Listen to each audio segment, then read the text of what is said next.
మనము ధ్యానం చేసుకుందాం పిల్లరా. ఇర్మియా గ్రంథంలో ఉన్నటువంటి మాటను మనం చదువుకుందాం. 32వ అధ్యాయంలో ఒక మాటను చదువుకొని మనము వాక్య సందేశంలో ముందుకు కొనసాగిపోదాం. ఇర్మియా గ్రంథము 32వ అధ్యాయము 40వ వచనాన్ని మనము చదువుకుందాం పిల్లరా. నేను వారికి మేలు చేయుట మానకుండునట్లు నిత్యమైన నిబంధనను వారితో చేయుచున్నాను. వారు నన్ను విడువకుండునట్లు వారి హృదయములలో నా ఎడల భయభక్తులు పుట్టించెదను. చాలు పులారా, లేఖన భాగములో చెప్పబడినటువంటి మాట మనం పరిశీలన చేయగలిగినట్లయితే, మేలు చేయుట మానకుండునట్లు, తన జనులకు తన బిడ్డలకు మేలు చేయుట మానకుండునట్లు ఒక నిత్యమైనటువంటి నిబంధన ప్రభు చేస్తూ అక్కడ చెప్పినటువంటి మరొక మాట, వారు నన్ను విడువకుండునట్లు, వారు నన్ను విడువకుండునట్లు వారి హృదయములో, జనుల హృదయములో ఏమన్నారంట పుల్లరా, నా ఎడల భయభక్తులు పుట్టించదను అని అన్నాడు. నన్ను విడువకుండునట్లు నా జనులందరికీ కూడా భయభక్తులు పుట్టించేదను అని లేఖనం మాట్లాడుతున్నటువంటి శ్రేష్టమైనటువంటి మాట. నిజంగా నేటి దినాల్ని మనం పరిశీలన చేస్తే ఆయన జనులుగా ఉన్నటువంటి వారు ఏం చేస్తున్నారు? ఆయనను విడిచిపెట్టేటటువంటి వారిగా ఉంటున్నారు, లేకపోతే త్రోవలో మార్గములో త్రప్పిపోయేటటువంటి వారిగా ఉంటున్నారు.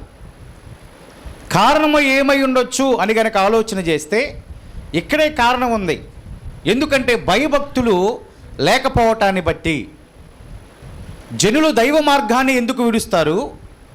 జనులు దేవుని మార్గాన్ని ఎందుకు విడిచేటటువంటి మనసును కలిగి ఉంటారు అని కనుక ఆలోచన చేస్తే క్లియర్గా లేఖనం చెప్తా ఉన్నటువంటి మాట, భయభక్తులు లేనందువలన, దేవుడంటే భయభక్తులు లేనందువలన. అందుకే ఇక్కడ నిత్య నిబంధనగా చెప్పబడుతున్నటువంటి మాట, నీకు నాకు మేలు కలగటానికి, మనందరికీ కూడా మేలు కలగ చేయటానికి ఆయన చెప్తున్నటువంటి మాట, మనము ఆయనను విడవకుండా ఆయనే ఏం చేయబోతున్నాడంటే పుల్లరా, భయభక్తులు పుట్టిస్తానని చెప్తూ ఉన్నాడు. దేవునికి స్తోత్రం. అంటే పని మొత్తం కూడా ఆయనదే, క్రియా కార్యము జరిగించేది మొత్తం కూడా ఆయనే.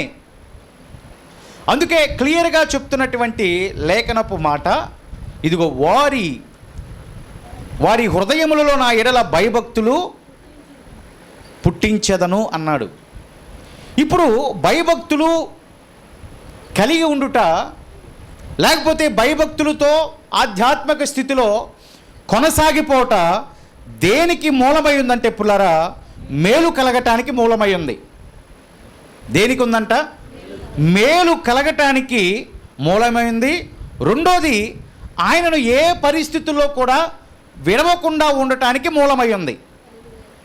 ఈ రెండు చాలా ప్రాముఖ్యం. భయభక్తులు ఎందుకు అవసరం? మేలు కలగటానికి. రెండోది, ఆయనను విడవకుండా ఆయనతో పాటు కలిసి మన చివరి శ్వాస వరకు కూడా ప్రయాణము చేయటానికి ఆ భయభక్తులే మూలమై ఉన్నదని మనం చాలా స్పష్టంగా అర్థం చేసుకునేటటువంటి వారిగా మనము ఉండాలి. పై వచనంలో కూడా అంతే అంటాడు కదా పుల్లరా. 39వ వచనంలో అంటున్నటువంటి మాట గనక చూస్తే, నాకు భయపడినట్లు నేను వారికి ఏక హృదయమును ఏక మార్గమును దయచేయుదును అన్నాడు. ఏమన్నారంట? నాకు భయపడినట్లు. ఏమన్నారంటే? ఏక మార్గము ఏక హృదయము. అందుకే ఆ భయభక్తులు లేకపోతే మేలు రాదని చూసాం.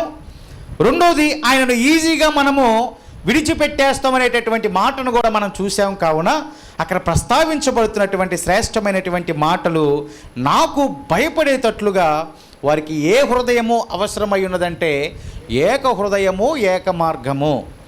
ఇప్పుడు గమనించండి పుల్లారా, ఇప్పుడు ఆయన యందు భయభక్తులు మనం ఎలాగ సంపాదించుకోవచ్చు అంటే, ఒకే హృదయము ఉన్నప్పుడు ఏమంట పుల్లారా, అది ఏక హృదయం ఉన్నప్పుడు ఆయనంటే భయంతో ఉంటాం. హృదయములోనే అనేక రకాలైనటువంటి ఆలోచనలుగా ఉంటే, సందర్భాన్ని బట్టి హృదయం మారితే, సంఘటన బట్టి హృదయం మారితే, అప్పుడు అది ఏక హృదయము కాదు. తద్వారా ఆయన యందు భయము ఏమాత్రము కూడా ఉండదు. అందుకే ఆయన స్పష్టంగా చెప్తున్నటువంటి మాట, నాకు భయపడినట్లు నేను వారికి ఏక మార్గము ఏక హృదయము దయచేస్తాను, అది వారికి మేలు కలగటానికి, రెండోది వారు నన్ను విడవకుండా ఉండటానికి. దేవునికి స్తోత్రం. ఇప్పుడు అర్థమైపోయింది కదా పిల్లరా.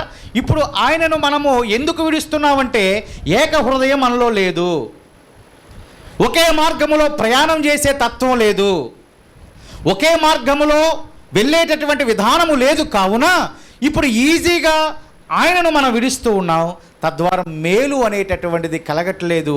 దీని అంతటికి కారణం ఏంటంటే, మనము ఆయనకు భయపడలేదు అని మనము గమనించాలి, గ్రహించాలి.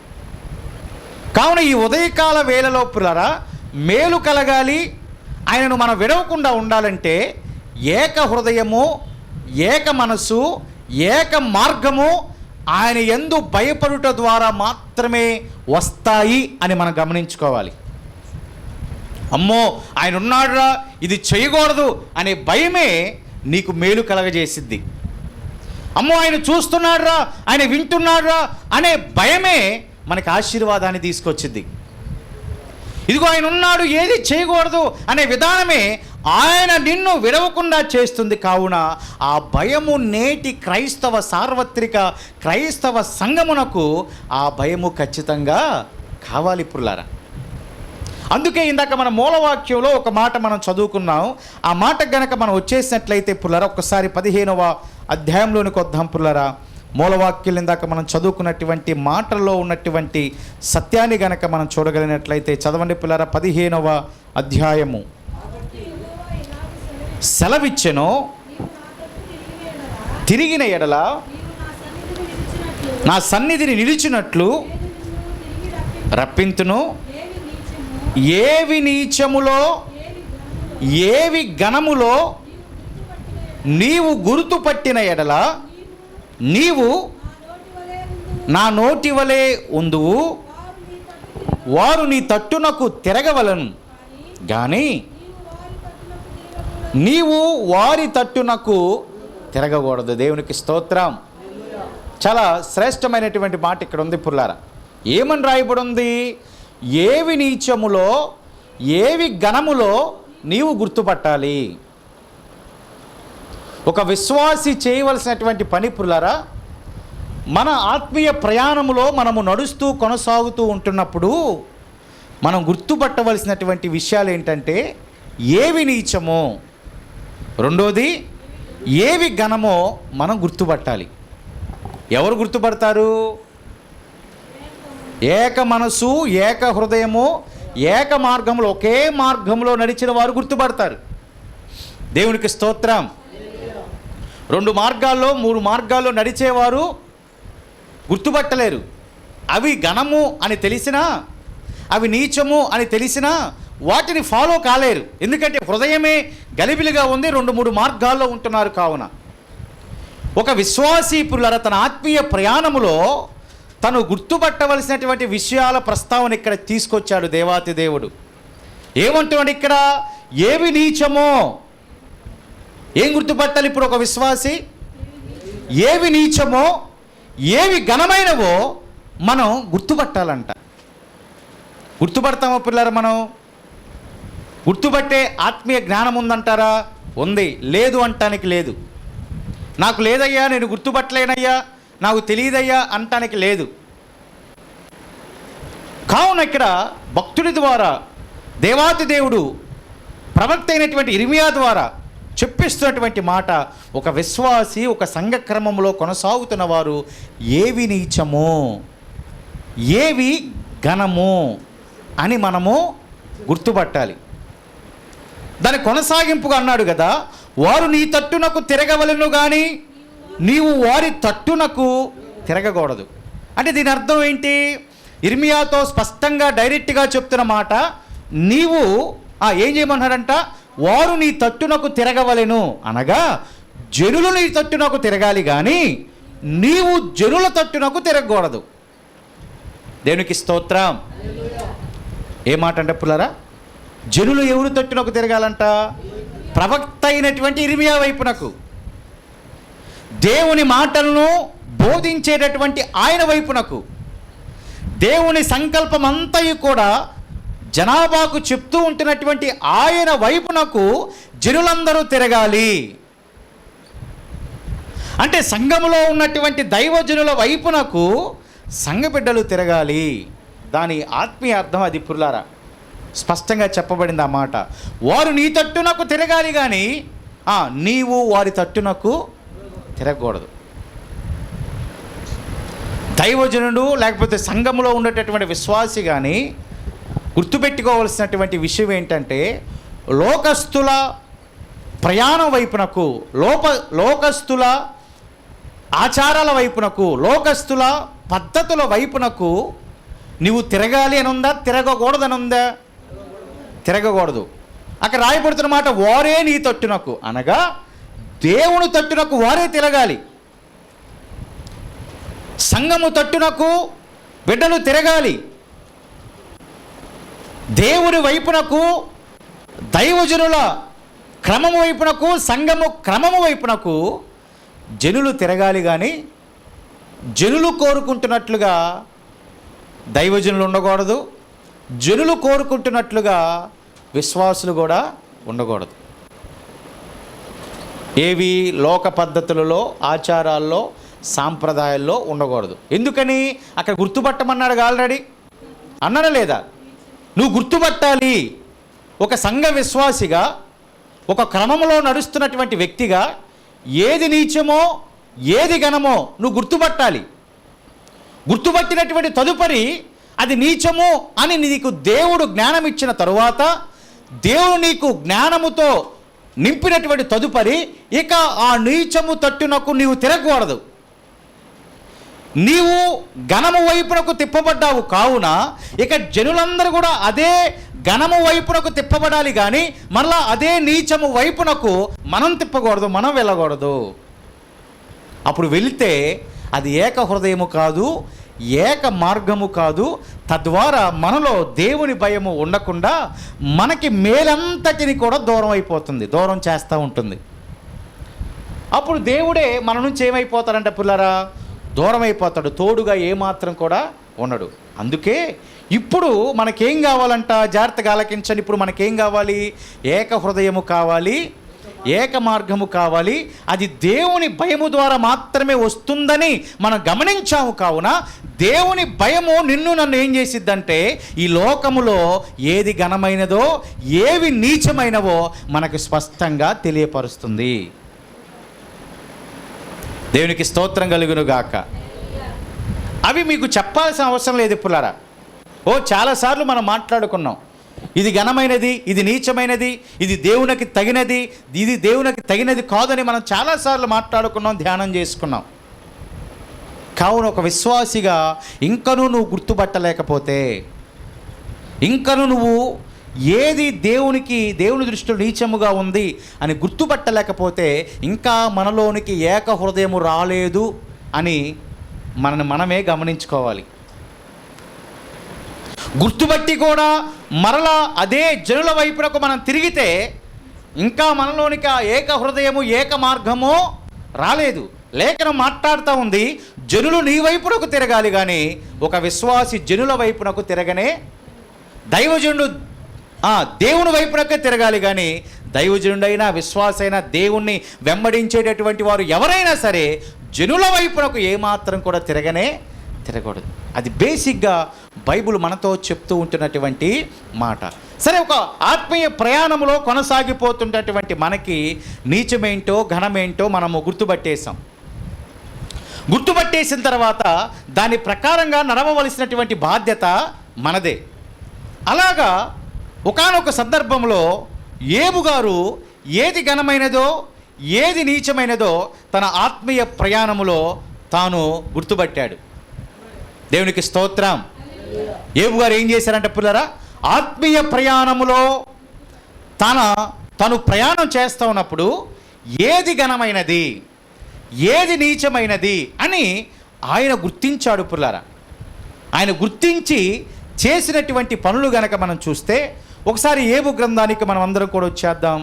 యోబు గ్రంథములో మొదటి అధ్యాయాన్ని గనక మనం చూడగలిగినట్లయితే పిల్లరా, యోబు గ్రంథములో మొదటి అధ్యాయములో కొన్ని మాటలు గనక మనము చూడగలిగినట్లయితే 5వ వచనములో చివరి భాగములో రాయబడుతున్నటువంటి మాట ఏంటంటే,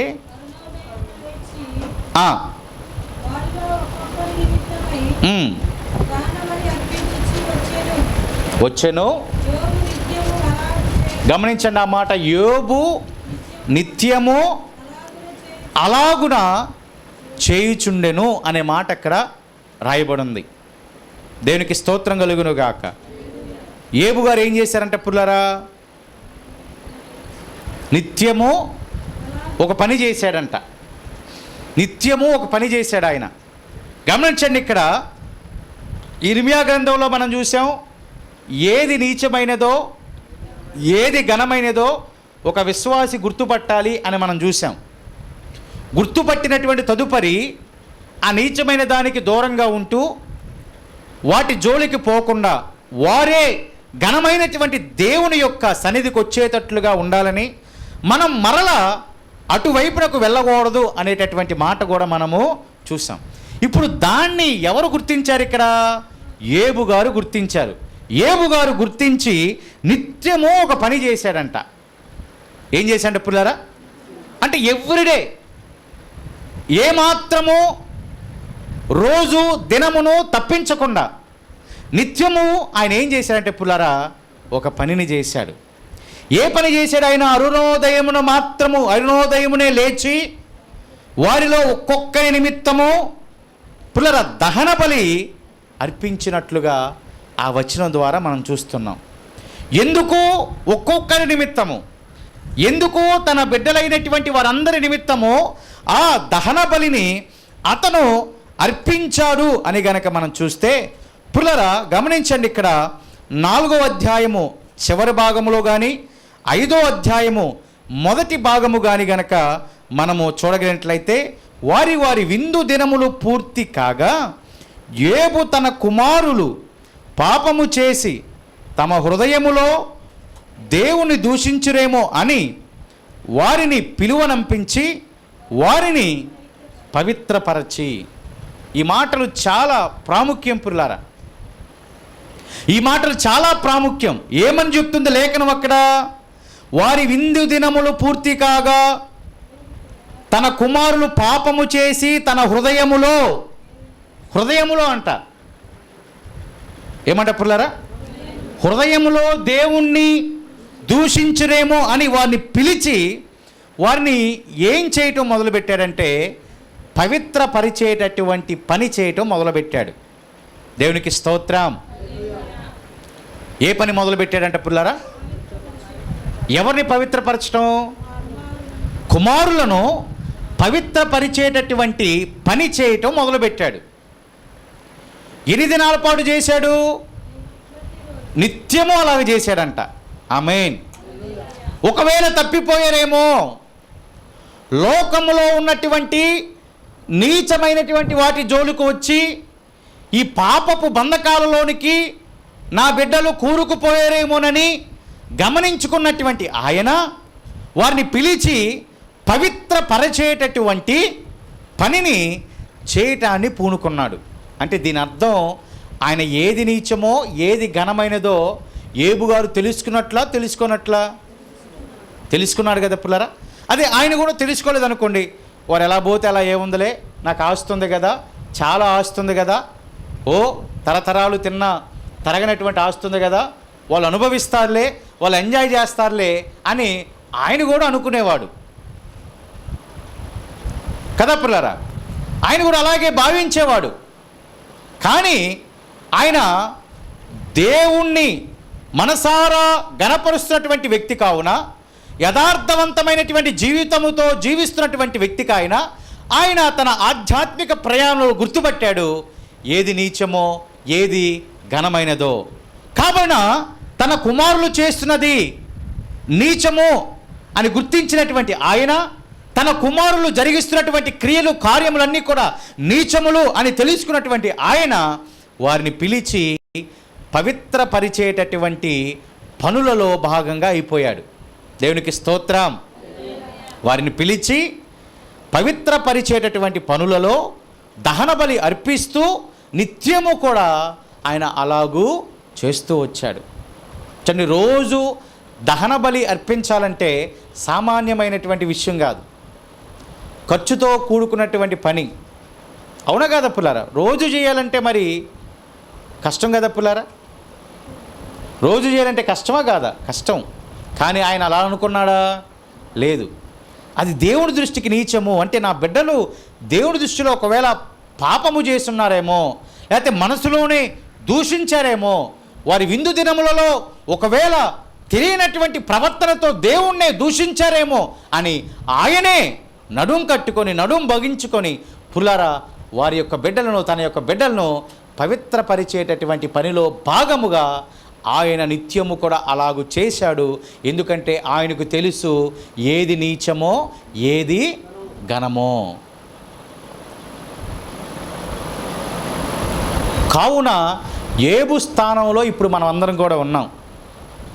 దేవునికి స్తోత్రం కలుగును గాక. దాదాపుగా ఇక్కడ ఉన్నటువంటి వారందరూ కూడా ఎవరి స్థానంలో ఉన్నవారు అంట? ఏబు స్థానంలో ఉన్నవారమే. కావున ఆయన ఏ రీతిగా ఘనమైనవి నీచమైనవి అని గుర్తించి తన బిడ్డల పాపము నుంచి, ఎందుకంటే అలాగుంటే మేలు కలగదు అని ఏబు గారికి తెలుసు.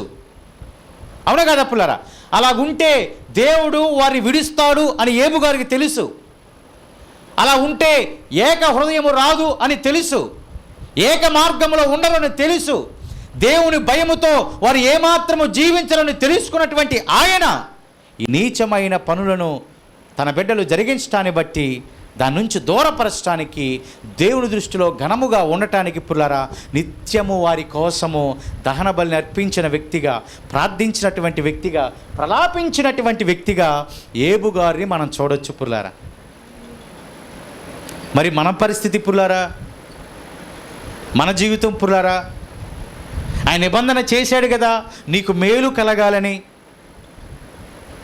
ఆయన నిబంధన చేశాడుగా నీకు మేలు కలగాలంటే ఇదిగో నీ హృదయంలో నేనే దేవుని భయాన్ని, నా భయాన్ని పుట్టిస్తానని ఆయనే చెప్పాడు కదా. మరి ఎంత జరుగుతున్నా ఇంకా భయం అనేటటువంటిది మనకు రావట్లేదా? ఎంత జరుగుతున్నా ఇంకా ఏక మార్గంలోనికి మనం రాలేకపోతున్నామా? ఏక హృదయాన్ని ధరించుకొని మనం ఉండలేకపోతున్నామా? ఏక మనసుతో ప్రభువుని మనసారా మనం స్తుతించలేకపోతున్నామా? ఆలోచించండి ఒకసారి. ఇక్కడ ఎందుకు అంటే పుల్లరా మనమే లోకము తట్టునకు తిరిగాం కావున. ఏ తట్టునకంటండి? మరి ఏం చెప్పాడు దేవుడు ఇర్మియాతో? వారు నీ తట్టు తిరగాలని చెప్పాడా, లేకపోతే నువ్వు కూడా వారితో పాటు కలిసి తానా అంటే తందానా అని చెప్పమన్నాడా? వారు నీ తట్టు తిరగాలి. దేవునికి స్తోత్రం. అంటే జనులు ఎన్నో కలిగి ఉంటారు, దేవునికి వ్యతిరేకమైనటువంటి పనులను చేయటానికి జనులు కూడా సాహసం చేస్తూ ఉంటారు. కావున అటువంటి పరిస్థితుల్లో కూడా వారు నీ వైపునకే తిరగాలి, కానీ నీవు మాత్రం వారి వైపునకు తిరగదు.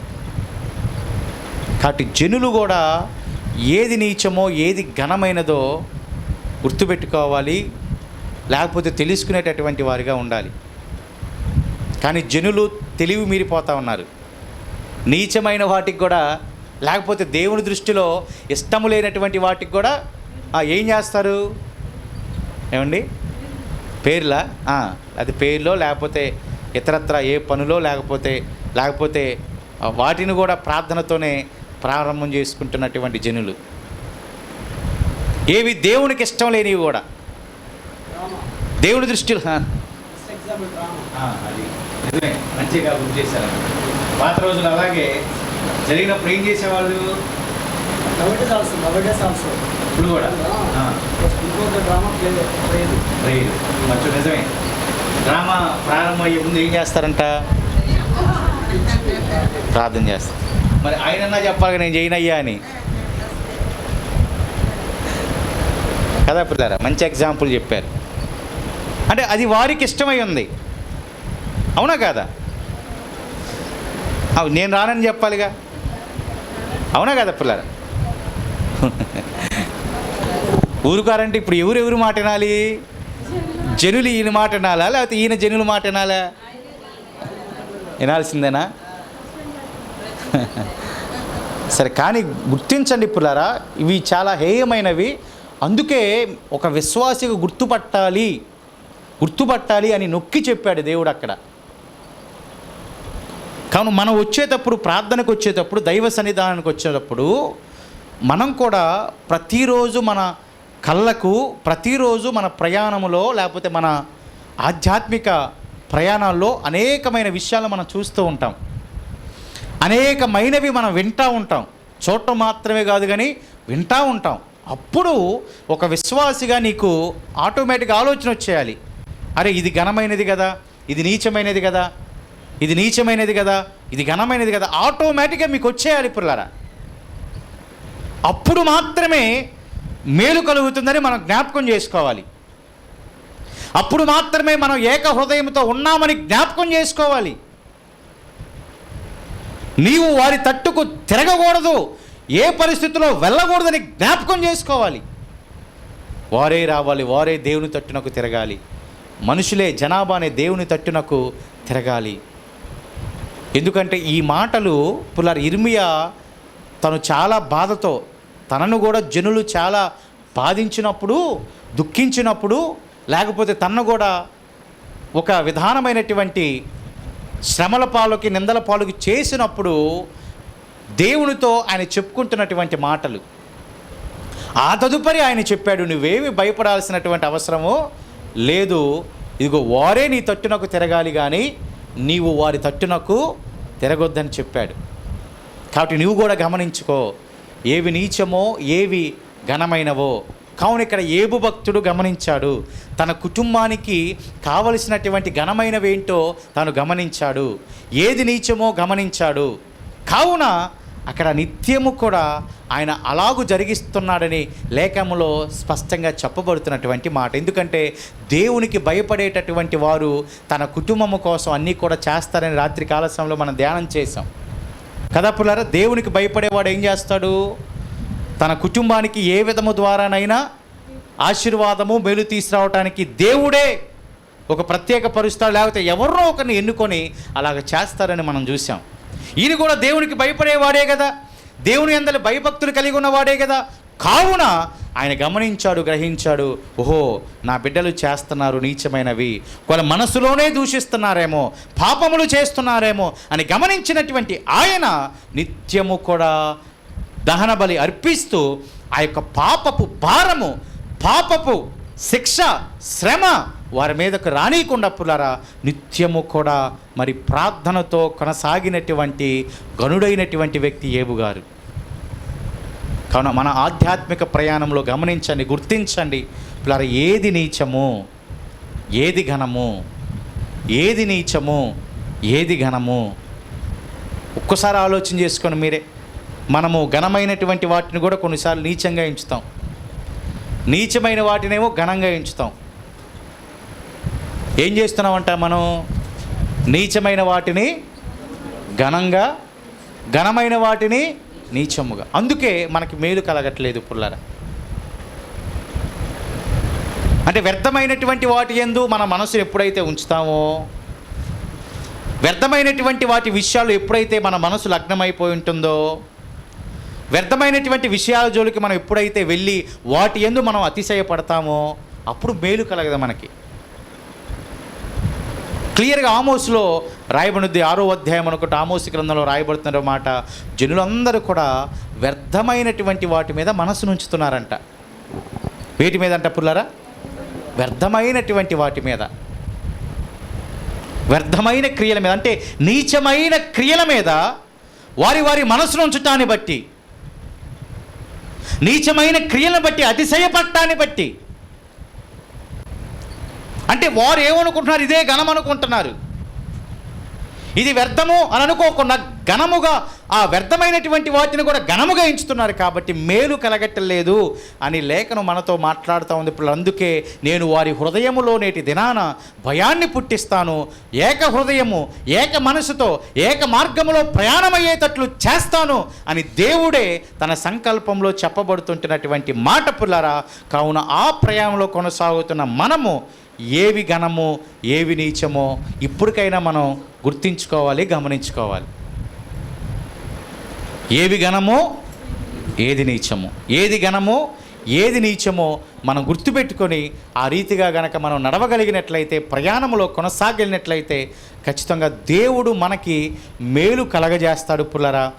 దేవుడు మనకి ఆశించినటువంటి ప్రతిఫలాన్ని ఇస్తాడు. కావున ఇప్పుడు మన ఆత్మీయ ప్రయాణములో ఈ రోజు నుంచైనా మనం గుర్తుపెడదాం, ఈ రోజు నుంచైనా మనం గమనించుకున్నాం, మనం ఘనమైన పని చేస్తున్నామా, నీచమైన పని చేస్తున్నామా? ఒకవేళ అది మనకు సంతోషంగా అనిపించవచ్చు, కానీ దేవునికి సంతోషం కాదు కదా. దేవుని దృష్టిలో వ్యతిరేకంగా కొన్ని పనులు మనం చేస్తున్నాం కదా, ఆయాసకరమైన వ్యర్థమైన పనులను మనం చేస్తున్నాం కదా అని గమనించిన మనము వాటి నుంచి దూరంగా వస్తూ నిత్యము దేవుని సన్నిధిలో ఏబువలే ప్రార్థన చేస్తూ పుల్లర మనం జీవించగలిగినట్లయితే మనము మేలు నొందుతాం, మన బిడ్డలు మేలు నొందుతారు. కావున అట్టి కృపకు మనం పాత్రులుగా ఉన్నట్లుగా ప్రార్థనలో ముందుకు మనం కొనసాగుదాం పుల్లరా. దేవుడి మాటలను దీవించునుగాక. ఆమేన్. ప్రార్థనలో ఏకీభవిద్దాం పుల్లరా. ఏకకంఠస్వరముతో ప్రార్థనలో ఏకీభవిద్దాం. ప్రార్థనాపూర్వకంగా ప్రభు శరీరాన్ని అని యవన రక్తాన్ని మనం స్వీకరిద్దాం పుల్లరా. ఏకకంఠస్వరముతో ప్రార్థన చేద్దాం. ఆయన ఏ రీతిగా ఆయన ఏక హృదయముతో ఏక మార్గములో ఉండమని చెప్పాడో, ఏ రీతిగా ఘనమైనవో నీచమైనవో గుర్తుపట్టమని చెప్పాడో, ఏ రీతిగా జనులు నీ వైపునకు తిరగాలి కానీ నీవే జనుల వైపునకు తిరగకూడదని చెప్పాడు. ఈ విషయాలన్నిటిని కూడా మనము జ్ఞాపకం చేసుకొని, ఈ విషయాలన్నిటిని మన హృదయంలో భద్రపరుచుకొని మనము నడుచున్నట్లుగా, కొనసాగునట్లుగా పుల్లరా గమనించని. ఇప్పటి వరకు నీచమైన వాటిని కూడా ఘనముగా ఎంచి, వ్యర్థమైన వాటిని కూడా ఘనముగా ఎంచి, వాటి యందే అతిశయపడ్డామేమో, వాటి యందే ఆనందించామేమో, వాటి యందే సంతోషించామేమో, కానీ వాటి యందు ఏ సంతోషము లేదు అని లేఖనం చాలా స్పష్టంగా మాట్లాడి ఉన్నటువంటి రీతిలో ప్రభువా,